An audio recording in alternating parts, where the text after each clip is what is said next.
More tax, more spending, more help for the poorest families, but more heat on the Chancellor's budget. Were her claims beforehand really true?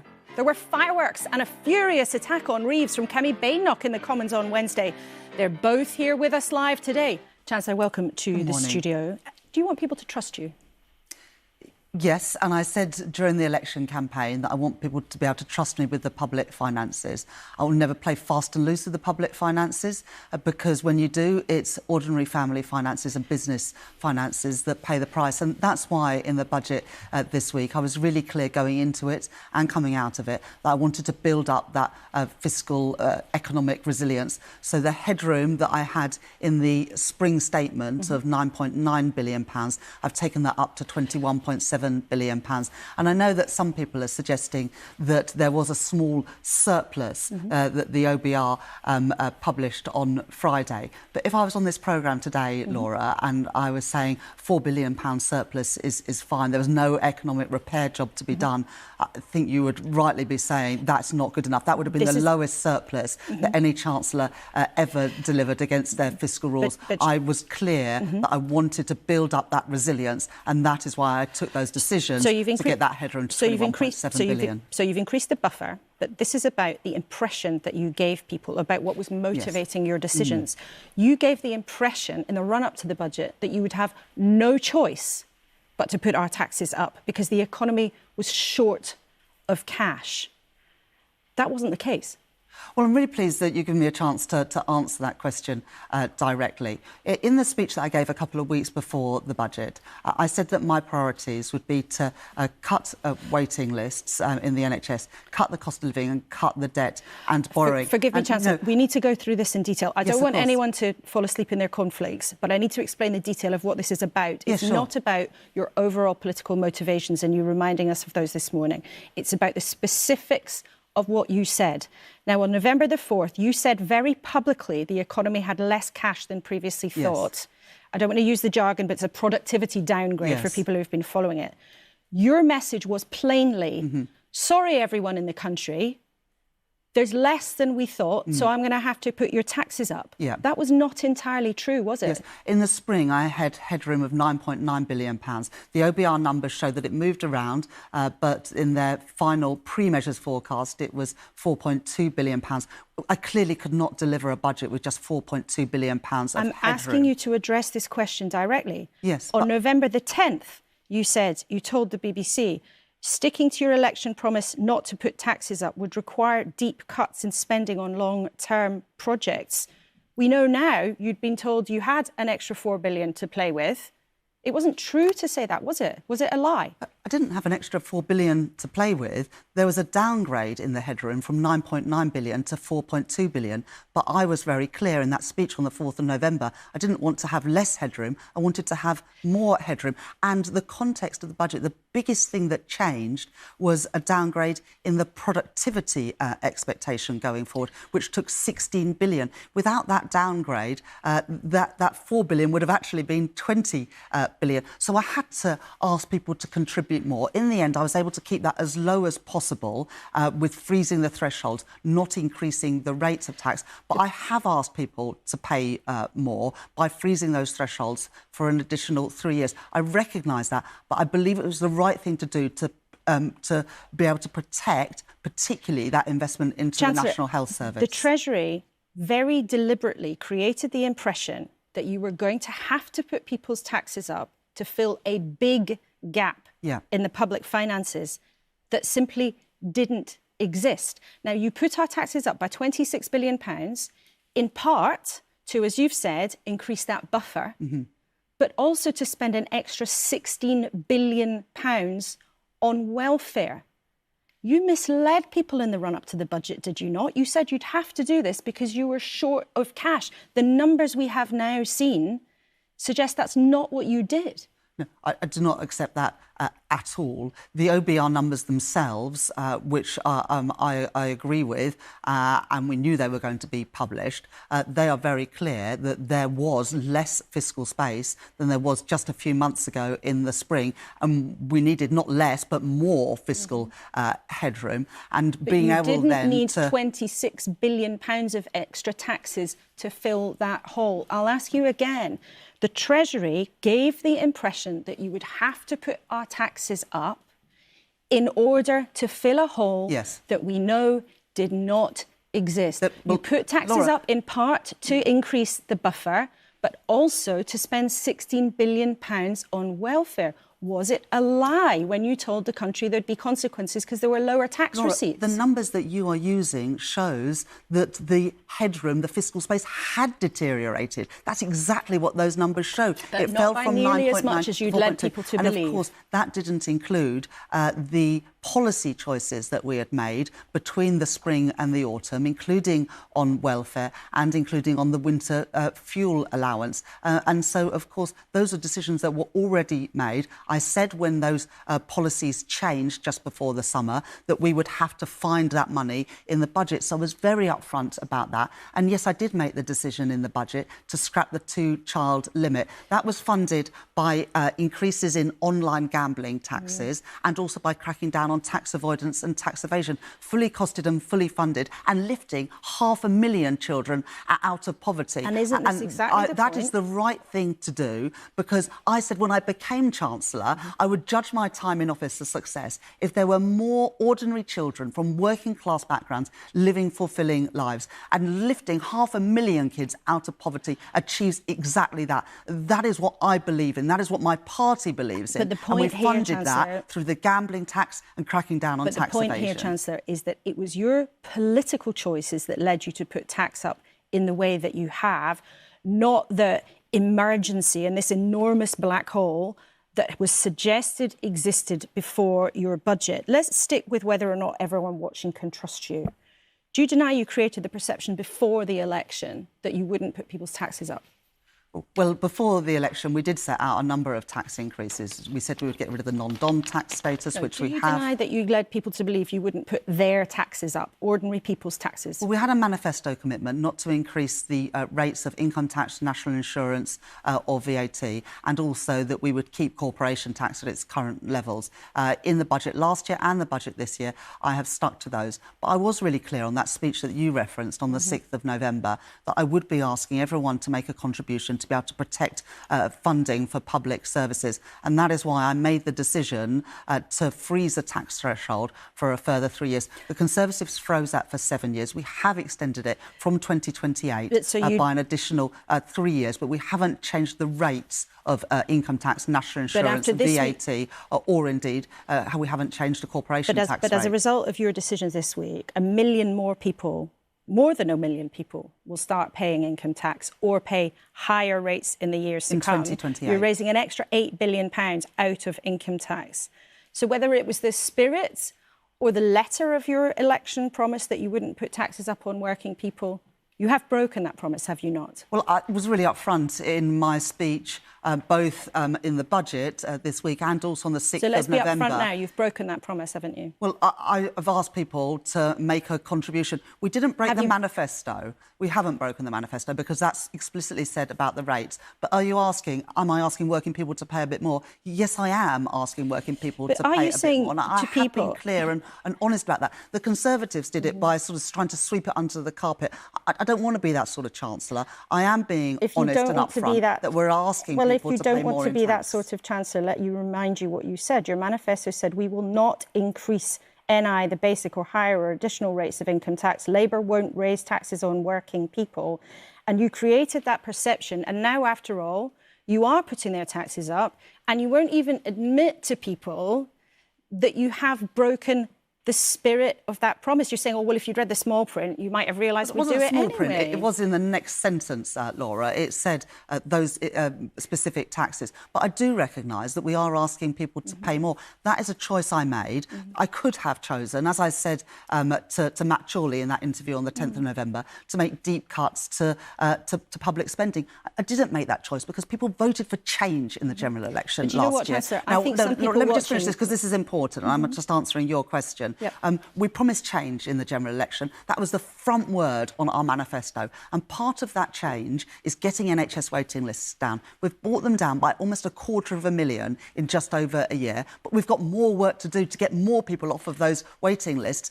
If I had made the decision to slash spending on the NHS, yes, I could have made the numbers add up like that. But that would have been the wrong thing to do. I didn't make that choice. I asked people to pay a bit more so we could continue funding those public services. But you also promised, as part of what you said at the general election, was that you wouldn't do what you'd always accused the Tories of doing, which was having a bit of sleight of hand, not being quite straight about things. And hearing you again and again saying Labour won't raise taxes on working people, that is exactly what you've done. And instead of putting your hands up and saying, yeah, we've done that because we had to do it, yes, you're sticking to this line. Well, you're saying I'm asking people to make a bit more of a contribution. Yes, I'm asking them to pay a bit more tax. Can you just admit that you broke the spirit of the promise you made? Well, look, the manifesto is explicit about those taxes, but I'm being really upfront. I am asking people to pay more tax from 2028 by freezing those thresholds. We're giving people £150 off of their energy bills next year when the cost of living is still the biggest challenge people face. But the biggest change in the forecast was a £16 billion downgrade in tax receipts because of the productivity measures that the Office of Budget Responsibility are now using. I could have cut public services. I chose not to. Instead, I've asked people to pay a bit more in tax to fund those public services. That is my choice, and I'm happy to defend those choices. I think they were the right things to do. And other people would have made different choices. And a huge amount of that money, the extra 16 billion, is going on welfare, which is your choice. And it's your legitimate political choice, of course. But the point here is that many people feel that you gave them the impression on all sorts of different things, and in office, under political pressure, you've done different things. Do you still think that as a government that the welfare bill is indefensible and unsustainable and you have to get a grip of it? That's what you and the Prime Minister said. Do you still believe that? Yes, the welfare system is still not in the position I would want it to be. That's why we've asked Alan Milburn, the former Health Secretary, to review what's happening around young people and mental health and sickness, because we've got 1 in 8 young people not in education, employment or training. We've already reformed the universal credit system. The Office of Budget Responsibility estimate that will result in an additional 15,000 people going out to work. But if the bill's unsustainable, why is the welfare bill going up? You ditched your benefit changes in a U-turn. You ditched your changes to winter fuel in a U-turn. And you're now getting rid of some of the limits on benefits for bigger families, which lots of your MPs and lots of people have welcomed. But some of our viewers, as Madeline in South Yorkshire has written in to ask you to justify, how can you justify picking the pockets of hard-working taxpayers to give even more benefits to those who've chosen to have more than 2 children? What do you say to her? Well, what I would say to Madeline is that 60% of people who will benefit from getting rid of the 2-child limit are in work. 60% of those parents. So this is not giving money to people who are not working. The majority of those people are working, but because of the high costs of rents, because of the cost of living challenges that all of us have experienced in the last few years... And they're going to have higher taxes too. Well, from 2028, we are asking them to make a bit more of a contribution by freezing those allowances. But for Madeline and her family, she'll be getting £150 off of her energy bill next year. For Madeline and her family, if they have a mortgage, interest rates have come down 5 times since I became Chancellor. Lloyds Banking Group, the biggest mortgage lenders, announced this week cuts to interest rates for people getting mortgages. That would be a benefit to Madeline and her family if they have a mortgage. But she wants to know why you've made this decision to give extra cash to families who chose to have more than 2 children, while others have made a choice saying, you know what, we might love to have 3, 4, however many kids, but actually then we might not have the money that we want to have the kind of life. Take them on the odd holiday, for example. People make that choice. Let me answer directly, Laura. I made that choice because today there are too many children in this country, one of the richest countries in the world, growing up in poverty. That means that there are children going to bed hungry, waking up in cold and damp homes, often in B&B or temporary accommodation, a shelter. And I don't want that for our children. And there is a cost, of course, to that child, but there's also a wider cost to our economy. Keir and I, the Prime Minister and I, were in a hospital on Wednesday afternoon talking to nurses. And one of the nurses said, one of the best things you can do for our National Health Service is to lift kids out of poverty, because we have kids coming in to A&E, coming in, admitted to hospital because of respiratory problems and other problems associated with poverty. So there is a wider cost to society from allowing kids to grow up in poverty. And I'm not willing, as Chancellor, to preside over a system where we have got so many kids unavoidably growing up, avoidably growing up in poverty but today. And that's why we've lifted them out of it. And it's fully costed and fully funded, because you're going to say that in the past we've said we can't afford, we don't know where that money would come from. Well, I set that out in the budget this week. We increased the gambling taxes, we cracked down on tax evasion, and so now I can say this is costed, this is funded, this is how we're paying for it, and look at the result. 500,000 fewer children at the end of this Parliament in poverty. That would be the best ever Parliament for reductions in child poverty. But as you've reminded everyone, you used to say that you couldn't afford it, but you also used to say that you would do everything in your power to help business make more money, to help the economy grow. This budget has made it, again, more expensive to hire people. It's made it more expensive in some regards to give people a pension. Some business rates are going up. It is simply not credible, is it, for you to say now that growth is your number one priority. And the estimates of what's going to happen to growth are, yes, a bit better this year, but down in 2026, down in 2027, down in 2028, and down in 2029. Laura, but why is that? Right? And the OBR are really clear about that. They have assessed productivity over the last 14 years as having been lower than they previously expected. Now, I don't think that the Conservative legacy should define Britain's future, but I've got to show we can beat those forecasts. We've beaten them this year, 1% growth expected in the spring, 1.5% expected now. But I'm determined to beat those forecasts in the future. But look at some of the investments that have been announced just this week. JP Morgan announcing a new office block in London that will employ 12,000 people. Goldman Sachs announcing they're doubling the number of jobs in their offices in Birmingham. You know also that there are, and you know also well, that let me just say this one, Laura, because the you've given those examples several this one is times important because it affects people's everyday lives. The Co-op are cutting prices on 2,700 items, and they said that was in part because of the decisions in the budget this week. As Sharon just said on the panel just now, we've given that stability. The best thing we can do for businesses is providing that stability, and that's what we've done by more than doubling the size of the economic headroom. But you referenced a few examples of businesses there, and you've made those examples in several interviews already this week. There are plenty of other businesses. There are pubs this morning thinking, oh, my goodness, my business rates are going to go through the roof. There are travel companies this morning thinking, oh, my goodness, there's this holiday tax coming in. That could really, really hit us hard. The Institute of Directors is a big business group who said 4 out of 5 of their members look at the budget and think, this is not what we need. There's not a single measure in the budget that the independent number checkers, the Office for Budget Responsibility, said, you know what, that's going to make a big difference to growth. So how can you credibly sit there and say that growth is still your number one priority? Well, the Office of Budget Responsibility are also clear that there are things like the trade deal with the US, with the EU and with India, which they haven't My scored. question is, Chancellor, yes, the expectation of the growth to the economy is lower than it was going to be. Lots of businesses, like pubs and tourist businesses, look at this and think you're going to make life harder. Now, my question is, how can you credibly then say that growth is still at the top of your list?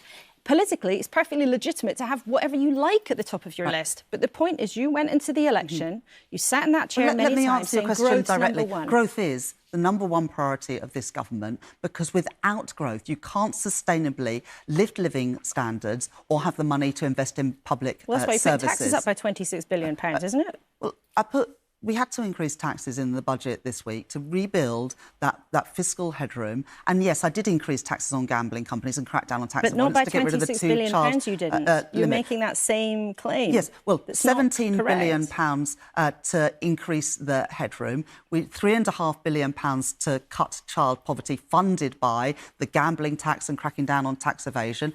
And yes, we have put levies onto taxpayers rather than people's energy bills to cut energy bills by £150. But we've kept the contribution that ordinary working people make as low as possible. But you asked specifically about growth, and I am able to point to a number of investments made this week on the back of the budget. Now, you also asked about business rates, and I think this is important because I know that a number of businesses are concerned very worried about business rates. But what I can tell you is this. We promised in our manifesto that we would have permanently lower rates on retail, hospitality and leisure. We've done that. And for the next 3 years, we're providing £4.3 billion of transitionary support. The last time valuations were done for business rates was in 2021, in the middle of the pandemic. Now, of course, the valuations have changed since then, particularly for hospitality and leisure, and particularly for airports. And that's why we're putting transitory support to help businesses, but then a permanently lower rate for retail, hospitality and leisure, paid for by an increase in business rates on things like the warehouses for big online giants, because I wanted to rebalance that system. But I would urge people to look at the detail and particularly to look at that transition support that this government have put in. A lot of people are going to have their calculators out in the next few days to work all of that out. And we should say that many hotels, pubs and tourist companies are desperately worried about this. But that's going to look at that transition come out in the next because few days. I think a number of people who have spoken about that haven't seen that. OK, there is a bigger issue, though, here when you think about all the things that we have talked about. When you began in government and in the election campaign, you gave everybody the impression that you wouldn't raise tax. You gave the impression that you would grip welfare. You gave the impression that growth would become above all else and that you'd cut the debt. And you also gave the impression that you would always be straight with people. This government's turning out to be rather different to all of that, isn't it? I don't accept that, really? Laura, but thank you for giving me the opportunity to address it head on. I said during the election campaign that you can always trust me with the public finances, that the numbers will always add up. We went through huge turbulence the last few years in our economy, interest rates going through the roof, inflation in double digits, pensions put in peril. What I've done since I became Chancellor has enabled the Bank of England to cut interest rates 5 times. I've now doubled the fiscal headroom against our rules. And yes, I have asked people to contribute a little bit more. I recognise I did not say that in the manifesto, but since then, we have had both a significant downgrade in the productivity forecast, but also huge global turbulence from higher tariffs, disruptions to supply chains, increased pressure on defence spending and conflicts around the world. I'm Chancellor in the world as it is, not in the world that I would like it to be. And I have to respond to all those things and do the responsible thing. Because if I were to lose control of the public finances, we would be punished by financial markets that hold £2.6 trillion of government debt, some people and feel punished this with higher interest rates, which wouldn't just affect the public finances, but would also affect every single business that borrows and every single family that has a mortgage. But many people feel this weekend that actually you and Keir Starmer have made the decisions you have in the last few weeks because you were being punished by your party for being so far behind in the polls. And that's what's changed, is this is a budget for your party and not a budget for the country. I don't accept that at all. This was a budget that took £150 off of everyone's energy bills, froze prescription charges, froze rail fares for the first time in 30 years, lifted 500,000 children out of poverty and enables us to carry on cutting NHS waiting lists, all at the same time as increasing the fiscal headroom against our rules, because that is absolutely essential to ensure that the Bank of England can have the confidence to cut interest rates further, taking money off people's mortgage bills. And we'll have to wait a few weeks to see if that happens. I just wonder this week, budget weeks are always dramatic. They can always be quite brutal for chancellors too. But in the House of Commons this week, Kemi Badenoch really launched a blistering attack on you. She said you'd been whining. She even impersonated you at the dispatch box. I haven't seen a politician do that before. She said you were the worst chancellor we'd ever had as the country. And I was watching your reaction, and at moments you looked really horrified by how far she went. Did she cross the line? I don't like that sort of stuff. I don't do it. I try and concentrate on policies rather than personalities. I would just say that Kwasi Kwarteng and Liz Truss's budget, she said was 100% right. So I'm not totally sure whether her judgment chimes with the British public. But as a politician, I have always tried to focus on the issues and not the personalities. It's just not the sort of politics that I do. So, yes, I was a bit uncomfortable listening to that because it's not really the way that I behave. But people, are entitled to, deliver the budget response that they want. And she focused on personalities. I would have preferred to hear Kemi Badenoch set out her alternative economic proposals, and we haven't heard that. Well, we'll hear from her in a few minutes on the programme, but I just also wonder, after the budget, you told your MPs that you would show your critics. You said, I'll be here this year, next year, and the year after, and the year after. Are you sure? Yes, I am sure, and I am determined. I was an MP in opposition for 14 and a half years. I have been underestimated all the way through my life. As a young girl from an ordinary background, people made assumptions about me, and I've defied them before, and I will defy my critics again. I'm proud of my budget this week, proud that I'm taking money off of energy bills, proud that I'm reducing NHS waiting lists, proud that I'm cutting child poverty, and proud that I put our public finances on a sustainable footing. People's tax up by £26 billion. I've made that choice to do those other things. I believe it was the fair and necessary choice in the circumstances we made. Other people can make other choices, but they have to explain why they wouldn't take children out of poverty, why they wouldn't reduce NHS waiting lists, or why they wouldn't take money off people's bills. I've made my choices, and I am more than happy to defend them. OK. Chancellor Rachel Reeves, thanks very much indeed for coming in this Sunday after a very busy week. Well, by tradition, it is the Leader of the Opposition that has to reply to the Chancellor's statement, not their shadow, the Shadow Chancellor. And Kemi Badenoch, there she was at the dispatch box, used her moment to make a blistering attack on Rachel Reeves, delivering a string of insults, accusing her of being spineless, incompetent and the worst Chancellor the country's ever had. Kemi Badenoch is with us this morning. Thank you very much indeed for coming in. I'm sure you were listening to Rachel Reeves this morning. She denied that she had lied about the financial situation on the way into the budget. Were you satisfied with her explanations? Absolutely not. The Chancellor called an emergency press conference telling everyone about how terrible the state of the finances were. And now we have seen that the OBR had told her the complete opposite. She was raising taxes to pay for welfare. The only thing that was unfunded was the welfare payments which she has made, and she's doing it on the backs of a lot of people out there who are working very hard and getting poorer. And because of that, I believe she should resign. But the official numbers from the Office for Budget Responsibility did show that there was less money coming in because they had downgraded the overall prospects. They did, though, say there was more tax. She said that's why she had to make some of the decisions. You don't accept that at all? No, she could have cut spending. There wasn't an alternative to this budget. And I spent a long time in that budget explaining that to Rachel Reeves. She's focusing on the things I said specifically about her, which I stand by. She's not focusing on the fact that she did not need to do this. She already came for the biggest ever tax raid last year after promising that she wouldn't raise taxes on working people, made another promise at that last budget not to come back for more. She came back for more, and it's all to pay for welfare to save her job. She should lose her job. But she said very clearly, you've heard her repeatedly, that it was the responsible thing to build up the headroom, the buffer that you have as a Chancellor, that successive Chancellors have been called on to do, so essentially have a lot of rainy day money. Wasn't that the right thing to do? It is the right thing to do to make sure you save money for a rainy day. How you do it is important. The bond markets are happy if they get paid, but they don't mind whether we're suffering or not, whether the farmer has to sell his farm to pay taxes, whether pubs have higher business rates and they decide not to exist anymore. She could have cut spending. We are spending far too much. The government is living beyond its means. What it should not be doing is giving more welfare bunks. Now what we saw was about 500,000 families get an average of £5,000, whereas families that are not on welfare, many of them struggling, losing, I read in the Telegraph today, about £18,000. I mean, that's terrible. But is it not for those families, most of whom who are in work, it is not the case that those families are all necessarily in a situation where they are, benefiting from benefits because they don't want to go out and get their own money. Most of those families are still in work.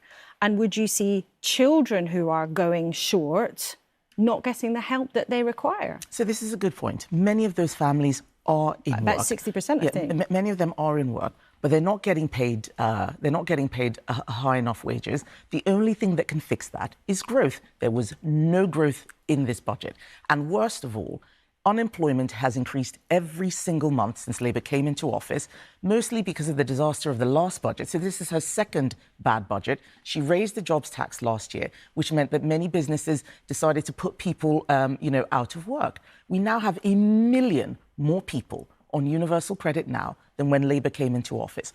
Everything is getting worse. We needed a budget for growth, and we got something that was for welfare. But in terms of that welfare spend, as you've admitted yourself, most of the people on welfare are people who are in work.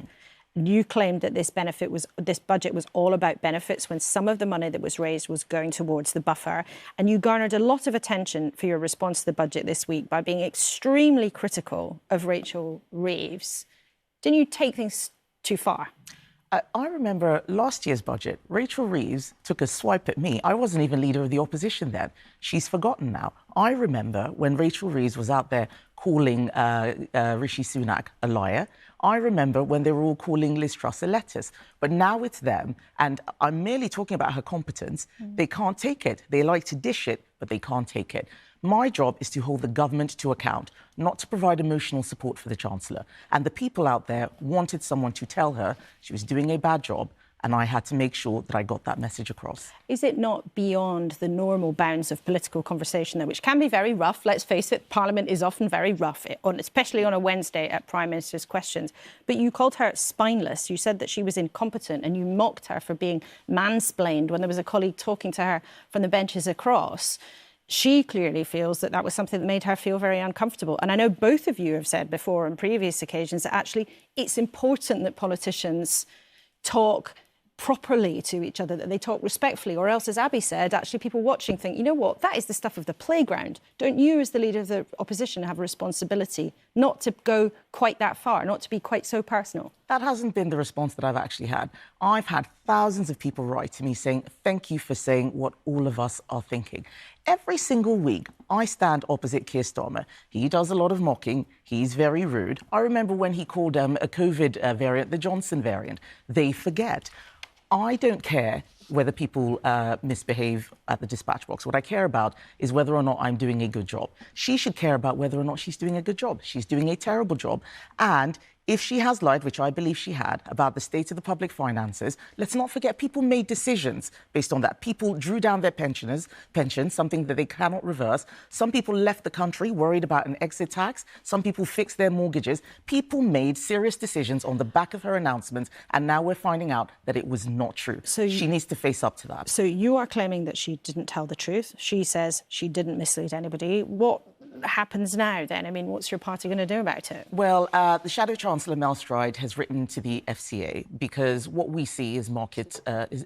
Financial Conduct Authority that runs the rules for the city. Yes, that's right. Yeah. So hopefully there will be an investigation, because it looks like what she was doing was trying to pitch roll her budget, tell everyone how awful it would be, and then they wouldn't be as upset when she finally announced it, and still sneak in those tax rises to pay for welfare. That's not how we should be running this process. We need people to have confidence in our system, in what the Chancellor is going to announce. I mean, Hugh Dalton resigned as Chancellor after just accidentally letting something slip the night before the budget. Conservative Chancellors also had very carefully worked out and choreographed spin in the run-up to their budgets. This is not the first time that we have seen Chancellors try to prepare the ground of public opinion. Not like this. Not calling emergency press conferences, at breakfast time.